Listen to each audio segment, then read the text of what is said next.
Bonjour, c'est Simo, bienvenue sur ma chaîne. On parle d'écriture, de conseils pour les écrivains et plein d'autres trucs très très cool.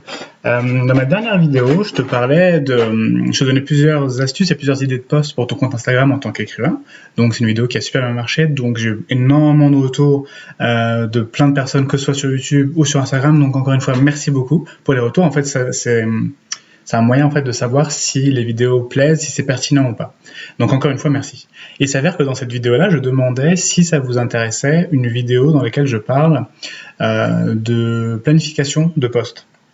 Moi, je le fais pas tout le temps. Il y a des gens, je sais, qui se servent d'applications pour prévoir chaque jour des posts avec les légendes préécrites, etc. Moi, je ne fais pas ça.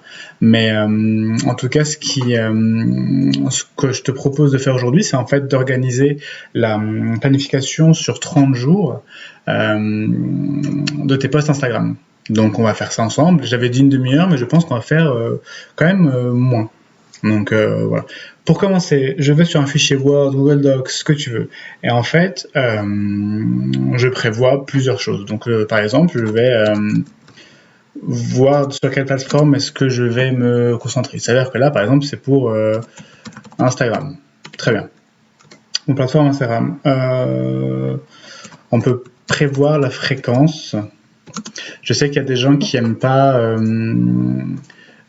poster tous les jours, d'autres qui préfèrent poster une fois par semaine, une fois tous les 2 jours. Ça, c'est vraiment toi qui vois. Moi, pour que ce soit plus simple pour les calculs, je vais faire une fois par jour. Après, toi, tu gères de façon comme tu veux, tu adaptes à ton rythme. Donc, on va faire une par jour. Ok, là, on arrive à un autre point qui est assez important, c'est à savoir la niche de ton compte. Moi, il s'avère que par exemple mon compte, c'est un compte de conseils d'écriture pour les écrivains. Donc globalement, tout ce qui va avoir trait à l'écriture, un peu à la lecture, ça va se retrouver sur mon compte. Je ne vais pas te parler, je pourrais t'en parler longtemps, je ne vais pas te parler de basket, je ne vais pas te parler d'autres trucs, on s'en fout. Donc je ne t'en parle pas, je te parle de conseils d'écriture. Et c'est ça ma niche, c'est écriture, un petit peu de lecture. Donc voilà, donc c'est pour ça que je touche un public d'écrivains, d'aspirants écrivains et aussi de lecteurs un peu. Voilà, donc ce que je te propose de faire, c'est de prévoir en fait du coup une division de ce dont tu parles sur ton compte en 10 catégories, donc 10 sous-sections. Moi, la première, ça pourrait être des conseils d'écriture. C'est la plus simple, c'est effectivement celle que je fais le plus. Voilà, c'est celle que je fais le plus. Donc c'est même dans ma bio, c'est le premier truc qu'on voit, c'est Simon et Souci, conseils d'écriture. Donc je donne des conseils d'écriture, quelques petites astuces, des petits éléments que j'apporte moi à ma réflexion. Un autre aspect, ça peut être les travaux en cours, les techs, comme j'appelle. Ça peut être tes projets en cours, ce sur quoi tu bosses, si c'est un roman, ce sur quoi tu avances, si c'est une nouvelle, pareil, etc. Tes techs, en fait, du coup, c'est ce que tu peux faire. Tu peux en parler de temps en temps. Par exemple, si c'est un bouquin, par exemple, moi j'ai mon bouquin, je n'en parle pas encore. Je le ferai plus tard, parce que c'est un stade beaucoup trop jeune pour que j'en parle. J'en parlerai plus tard, mais il y a des gens qui le font très très bien. Alors, troisième aspect, ça peut être une routine. Routine, du coup, pour le coup, vu qu'on est écrivains, routine d'écriture. Comment t'écris, est-ce que t'es jardinier, architecte, du matin, du soir, café, thé, OM, OL, Rof ou Booba, ce que tu veux. Mais en tout cas, routine d'écriture, comment tu fais les choses et la façon dont tu les fais avec ta perception à toi. Ça, c'est cool. Un autre aspect, c'est quoi? Réflexion autour de l'écriture. Ça, c'est un élément que je fais assez régulièrement. J'ai des posts dans lesquels ce ne sont pas à proprement parler des conseils d'écriture, mais c'est des réflexions, c'est des éléments que soit à l'instant T, soit à cause de lecture, à cause de trucs que j'ai vus, de vidéos, de films, d'articles, de livres, ou de discussions avec des gens, ça m'arrive d'avoir des réflexions, c'est possible. Et il s'avère que parfois je les partage, parfois je les partage pas. Et ça arrive assez fréquemment que je les partage quand même, quand je trouve que c'est pertinent pour les gens avec lesquels je partage sur Instagram. si je trouve pas ça pertinent, je le fais pas, je garde ça pour ma pomme. Donc ça, c'est un quatrième aspect. Alors, ça, moi j'avoue que j'aime bien ça. C'est ce que j'appelle globalement une catégorie genre humour d'auteur. C'est je mets des memes, donc des images avec du texte qui sont censées être drôles, mais du coup toujours en rapport avec l'écriture. J'ai un jeu aussi que je fais, c'est une photo d'un personnage de littérature ou de cinéma connu, et je demande, enfin un jeu en fait du coup avec les personnes qui veulent participer, d'inventer une histoire au mec. Donc c'est-à-dire qu'il s'agit de répondre tout sauf la bonne réponse. Par exemple, il y a eu une photo, c'était Gandalf. Il s'agissait du coup de dire qui c'était. Toutes les réponses devaient être fausses. Donc voilà. Et du coup, avec une petite histoire dans les commentaires, etc. Et en fait, avec les likes, il y a un système de vote. Et du coup, on peut élire le commentaire le plus, du coup, avec les likes, c'est celui qu'on trouve le plus drôle, quoi. Voilà. Donc ça, moi, j'avoue que je sais pas si c'est ma marque de fabrique, mais en tout cas, c'est un élément que j'apporte et que moi, je trouve super cool. Qu'est-ce qu'on a d'autre? Les coulisses. Les coulisses, ça peut être bureau, ça peut être bibliothèque, ça peut être matériel, logiciel, ouais, pour logiciel. Moi, globalement, c'est ça. Par exemple, j'avais fait un tuto récemment en vidéo sur YouTube. J'avais fait un tuto de la façon dont on pourrait faire une couverture sur Canva. Ça, par exemple, c'est un logiciel. Donc c'est pour ça que j'en parle là. Si je parle de ça parce que c'est quelque chose qui rentre qui rentre dans les clous. Ta bibliothèque parce que c'est juste cool de voir des livres parfois. T'as fait de nouvelles acquisitions, t'as acheté de nouveaux bouquins. En fait, tout ça, c'est les coulisses de ta vie d'écrivain, que ce soit en rapport directement à ton écriture ou juste d'autres trucs qui sont, je sais pas, t'as acheté un nouveau stylo qui est chambé, tu peux en parler, pourquoi pas. C'est la case dans laquelle tu peux le faire. Alors là, vraiment, c'est pas du tout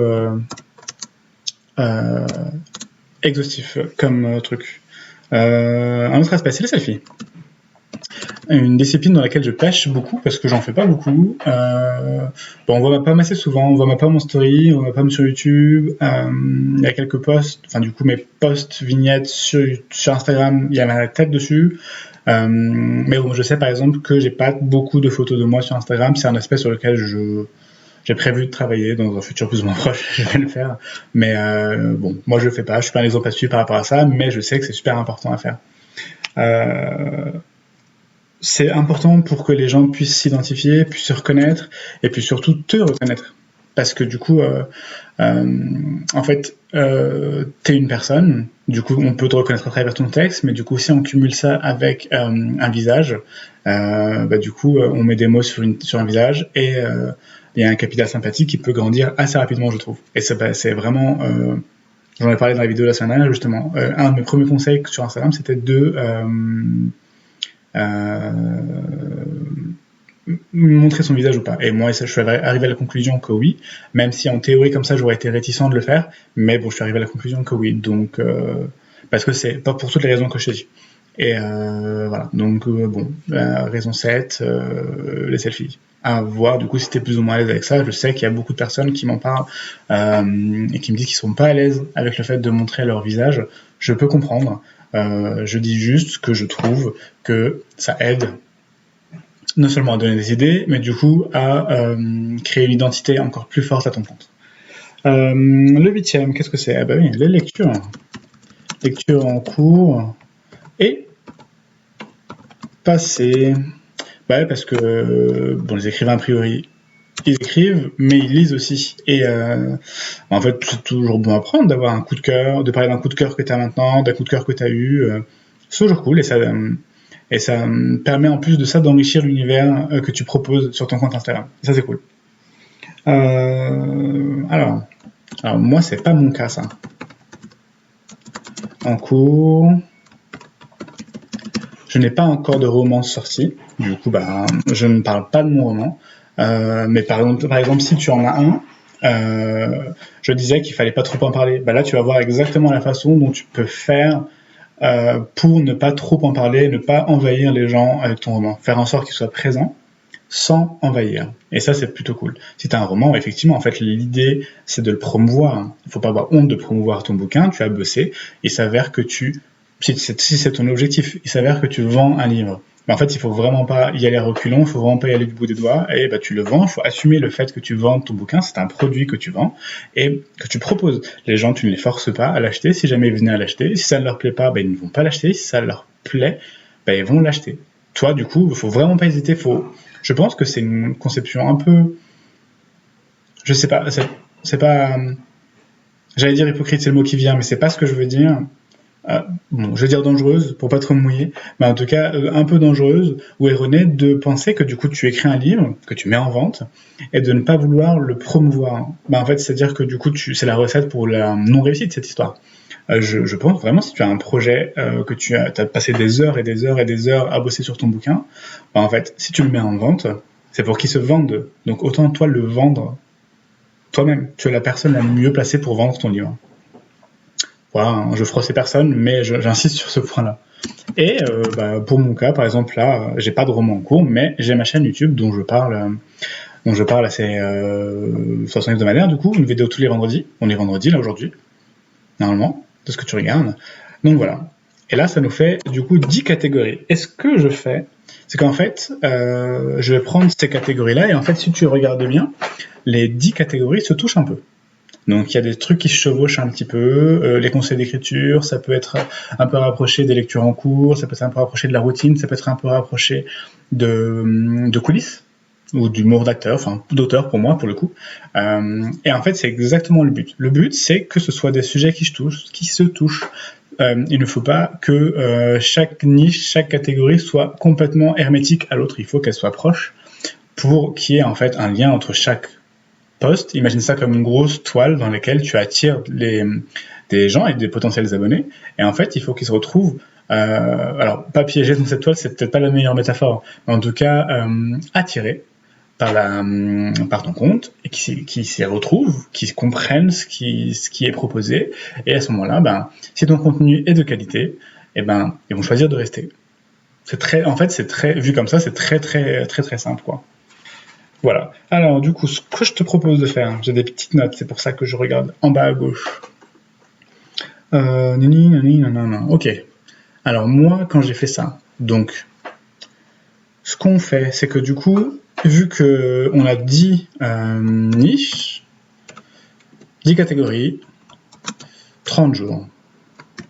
On fait un post par jour, donc ça fait, on l'a dit, ça fait 3 catégories par mois. Ok. Donc, ok, pardon pour les espaces. Alors, ce que je fais en fait à ce moment-là, c'est que je vais sur mon Google Agenda. Tu peux aller sur n'importe quel logiciel de planification. Il y a des applications de planification de posts sur Instagram. Tu peux t'en servir. Moi, j'aime pas faire ça. Mais il y a des gens qui le font et ça marche très bien pour eux. Donc, ils planifient le contenu pour 1 semaine, 2 semaines, 3 semaines, 1 mois. Et ils écrivent la légende, ils préparent la photo et ils planifient l'heure à laquelle il va sortir et ça sort. Moi, j'avoue, j'aime pas faire ça. Je prévois les thèmes, mais pas le contenu en tant que tel. Donc voilà. Chacun fait comme il préfère. Donc là, on est en août. On va aller en septembre, du coup. C'est plus simple. Donc on commence... merde, c'est où ça? Ok. Mardi, on sera un mardi 1er septembre.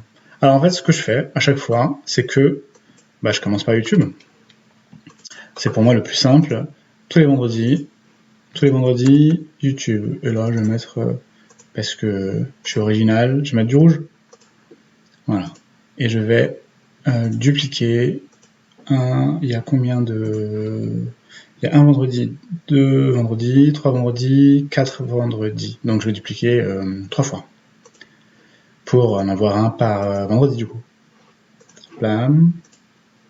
Et bam. Ok. Alors, je mets ça là. Je mets ça là. Et je mets ça là. Donc ça veut dire que tous les vendredis, mes posts Instagram vont être pris par ma catégorie YouTube. Alors je sais que on avait dit 3 posts par catégorie, mais bon, il s'avère que mes posts YouTube sont primordiaux, donc je les fais passer avant tout le reste. Donc du coup, il y en aura 4. Bon, on va faire dans l'ordre pour pas se paumer. Conseil d'écriture. je dois en faire 3.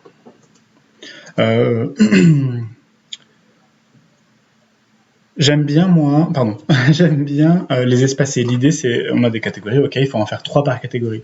Ben, là, on a mardi, mercredi, jeudi, premier, deuxième, troisième jour de septembre. Je ne vais pas faire 3 conseils d'écriture d'affilée. L'idée, c'est d'espacer tes contenus pour que ça s'aère et qu'en fait, tu aies un contenu qui soit varié et pas par vague. Et du coup, qui soit varié, ça donne encore plus de richesse à ton contenu. Donc, mettons là, là, je vais mettre un conseil d'écriture. Et je vais le mettre en jaune parce que, je sais pas si tu as remarqué, il y a beaucoup de jaune sur mon compte. C'est pas ma couleur préférée, mais il y a beaucoup de jaune sur mon compte, c'est la vie. Et je vais le dupliquer 2 fois pour en avoir 3. Ok. Alors, il y en a un mardi là, un là, un là. On verra après. On pourra toujours réajuster, en rajouter d'autres. Alors, très bon cours. Mais tech, du coup, je vais mettre juste tech. Tu sauras ce que c'est maintenant, et merde. Voilà. Ok, alors. Bon, on va le mettre mercredi. Pas de raison de le mettre ailleurs. On va le mettre en vert. C'est joli le vert. Ok, hop. On le duplique, du coup, je vais le dupliquer 2 fois aussi. Ok, donc j'en ai 3. Je vais en mettre un là. Alors là, vraiment, si tu veux appliquer un schéma de vague, je sais que je faisais ça au début, en fait, j'arrive pas à le tenir, du coup, je le fais plus. Je faisais 1, 2, 3, 4, 5, 6, 7, 8, 9, 10, enfin, sans tenir compte du coup de YouTube. Je faisais 1, 2, 3, 4, 5, 6, 7, 8, 9, 1, 2, 3, 4, 5, 7, 8, 9. Et en fait, même moi, ça m'emmerdait parce que parfois, j'avais pas envie de poster ça, j'avais pas envie de poster mi. Du coup, maintenant, je sais juste que je poste mon contenu comme ça. C'est un genre d'indicatif. En fait, il n'y a pas plus de raison que ça de mettre le conseil d'écriture le mardi et les textes le mercredi. Je peux les inverser. En fait, je m'en fous, je fais ce que je veux à partir du moment où j'ai un truc planifié. Ça me donne une grosse base. Et après, en fait, tu restes libre. C'est-à-dire que si mercredi 2 septembre, je veux pas mettre de tech, je mets autre chose. En tout cas, je sais que je n'ai pas à réfléchir à ce que je pourrais mettre dessus. Donc voilà, pour les textes, c'est bon. Routine. Routine. Bon, on va le mettre là. Enfin, c'est vraiment... il n'y a pour le coup aucun système à ce fonctionnement-là, si tu veux. Donc, voilà, donc on va le dupliquer 2 fois aussi. Je sens qu'il va en manquer, donc je vais devoir en refaire. Mais là, ce sera vraiment du fignolage, tu vois. Hop, on a un là. Je vais en mettre un là. Je vais en mettre un ici. Ok. Alors, réflexion autour de l'écriture. Cela, c'est les catégories que je fais je dirais que j'en fais 1 ou 2 par mois, pas plus. Donc, ça va être la même chose ici. Je vais en faire 2.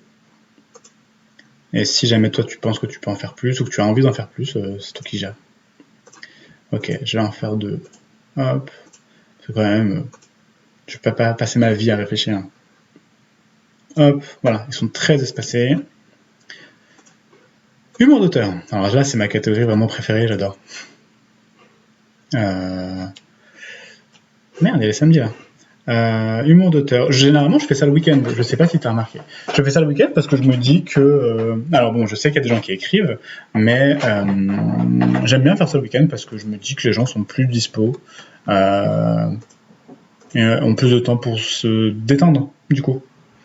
Donc je vais faire ça en rose clair parce que le rose clair, c'est la couleur de la détente, c'est ça? Non, c'est pas ça. Ça n'a aucun rapport. Humour d'auteur, peut-être pas tous les... Je vais en faire 3. Je vais en faire 3. Et je vais sauter une semaine. C'est très bien ça. Ok. Tu vois, déjà là, ça se remplit pas mal, hein, en pas longtemps. Donc les coulisses. Les coulisses, on va le mettre là, dimanche. Dimanche, très bien, ouais. Alors... Anthracite, couleur du fun. Couleur du fun et de l'espoir. Hop. On va le dupliquer 2 fois aussi. Ok. Clac. Je vais en foutre un là. Et voilà. Ok, t'as vu, il reste plus beaucoup de place. Hein. Il reste 1, 2, 3, 4, 5, 6, 7, 8, 9, 10... même pas 10 jours. Les selfies. Bon, moi, c'est pas mon cas. Mais je n'en fais pas beaucoup. Hop. Alors, qu'est-ce que lavande, j'ai pas fait lavande. Voilà. Alors, on va en faire, bon, on va en faire deux. On va en faire deux, puis après vraiment, c'est très clairement à caractère informatif comme message. Donc tu gères ça avec la dose que tu veux. On va mettre là et on va mettre ça là. Hop. Lecture en cours, lecture passée. On va mettre ça là. Quelle couleur j'ai pas choisi encore? Vert basilic. Ah, couleur de l'été. Alors, dupliquer. Dupliquer encore une fois. Je vois. Je mets un là. Et si j'en mets un autre là, ça veut dire qu'il me reste que 3 postes. Et c'est les romans en cours et les projets. Tu vois, en fait, la vie est bien faite. Et t'inquiète pas, je vais se passer après. Je vois où tu veux en venir déjà. Je t'entends d'ici me dire qu'il y a trop de ça, trop de ci. Et qu'en fait, ils sont trop proches. Ouais, j'ai entendu. Hop. Ok, alors. Donc, un roman là. Qu'est-ce qui est trop proche? Bah, par exemple, la routine d'écriture là, elle est trop proche de l'autre. Je mets ça là. Qu'est-ce qui est proche encore? Non, les humours d'auteur, j'aime bien les faire le samedi quand même. Bah ça, les techs. C'est très bien. Ok. Eh ben tu vois, du 1er septembre au 30 septembre, ça a été fait en à peine 15 minutes.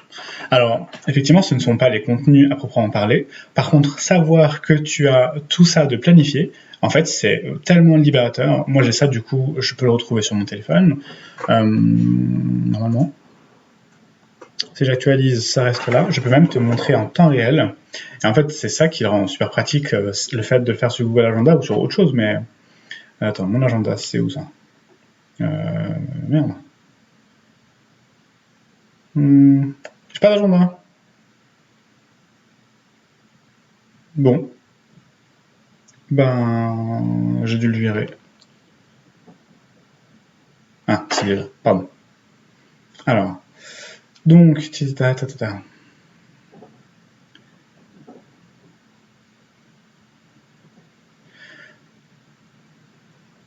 ben, c'était vraiment.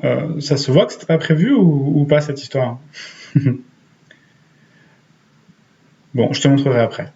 Alors, l'idée là. Ah oui, c'est là. Pardon. Désolé, hein, c'était vraiment. Alors, est-ce que je. Oh, voilà. Bah là, du coup, ok, j'ai tout ça sur mon téléphone. Donc, tu vois, il n'y a pas de triche. C'est ce qu'on vient de faire ensemble. Donc, tu te vois par toi-même. C'est assez efficace, c'est assez ergonomique. Si je venais à modifier sur mon téléphone, en fait, ça modifierait sur mon ordinateur aussi. Donc, c'est vachement intéressant de ce point de vue-là. Comme ça, je l'ai tout le temps sur moi. Je peux être sûr, parce que j'ai pas tout le temps mon ordi sur moi, mais je peux être sûr du coup d'avoir mes idées de contenu à portée de main. Et ça, c'est vraiment mortel. Voilà, ça fait gagner du temps, vraiment, ça fait gagner énormément de temps de faire ça. Je sais qu'il y a des gens qui planifient du coup en faisant ça, qui planifient sur des applications ou des logiciels les posts. Donc par exemple, le 1er septembre, il y a un conseil d'écriture, bah, du coup ils vont le rédiger la légende, prendre la photo, le mettre sur l'application et planifier, bah, il sortira mardi 1er septembre à 17h30. Pourquoi pas? Il y a des gens qui vont faire du coup tout ça pour le mois. Et effectivement, du coup, ça veut dire qu'ils auront plus à s'en occuper du mois. Moi, j'aime pas faire ça parce que, comme je t'avais dit dans la première vidéo que j'avais fait sur la série La promotion des auteurs sur Instagram, comment je parle vite, je vais réduire tout de suite. Pardon. Et ben en fait, je te disais que j'aimais bien, moi, rédiger mes légendes au moment de la publication.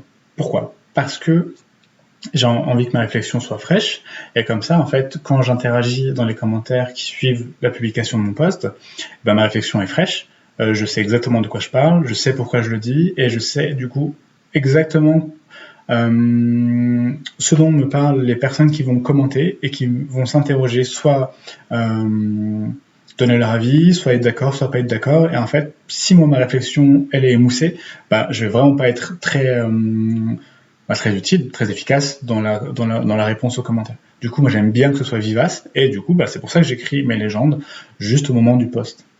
Et c'est mon parti pris. Toi, si tu préfères être plus efficace dans la publication et te débarrasser de ça une bonne fois pour toutes, tu prends une après-midi un dimanche, tu fais toutes tes photos, tous tes posts, toutes tes légendes, tu les planifies et tu n'as plus à t'en occuper. Alors effectivement, tu gagnes du temps de ouf. Ça c'est clair, c'est indéniable. Voilà, c'est une méthode, chacun la sienne. Moi j'ai choisi ça.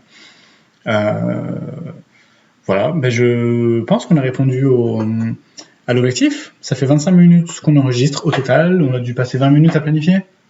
20 minutes, ça fait moins de 30 minutes. Donc le service après-vente apparemment a répondu aux attentes de tout le monde. Voilà, j'espère que ça te satisfait. Donc toi, tu adaptes les 10 points de niche, tu les adaptes à ta vision, ta conception et à ton compte en fait, parce que du coup chaque compte est personnel, parce chaque propriétaire de compte apporte sa propre vision. Du coup, moi, j'ai la mienne, avec mes éléments. Toi, tu as la tienne. Par exemple, moi, tu n'auras peut-être pas de chaîne YouTube, tu n'auras peut-être pas d'humour d'auteur, tu n'auras peut-être pas de trucs comme ça. Moi, c'est vers quoi j'ai ça. C'est ce qui fait peut-être ma patte, peut-être, je sais pas. Mais en tout cas, c'est ce que j'intègre. Et toi, tu auras forcément des choses que tu intégreras dedans. Donc, n'hésite pas à faire place à libérer en fait toute ta créativité, toutes tes envies, tout ce que tu veux dire, tout ce dont tu veux parler. Il faut vraiment te faire plaisir. Voilà, j'espère que ça te plaît, j'espère que ça t'a plu, j'espère que ça pourra t'aider aussi. Si le contenu te plaît, n'hésite pas à t'abonner à ma chaîne. Comme ça, c'est un excellent gage en fait de qualité. Ça prouve que tu aimes bien ce que je fais, que tu trouves ça pertinent et que ça t'aide. Et moi, du coup, ça m'encourage énormément pour continuer et savoir que je suis sur la bonne voie. Voilà. J'espère encore une fois que je t'ai beaucoup aidé. Passe une bonne soirée, une bonne journée, un bon week-end. Bonne lecture, bonne écriture. Salut, à vendredi.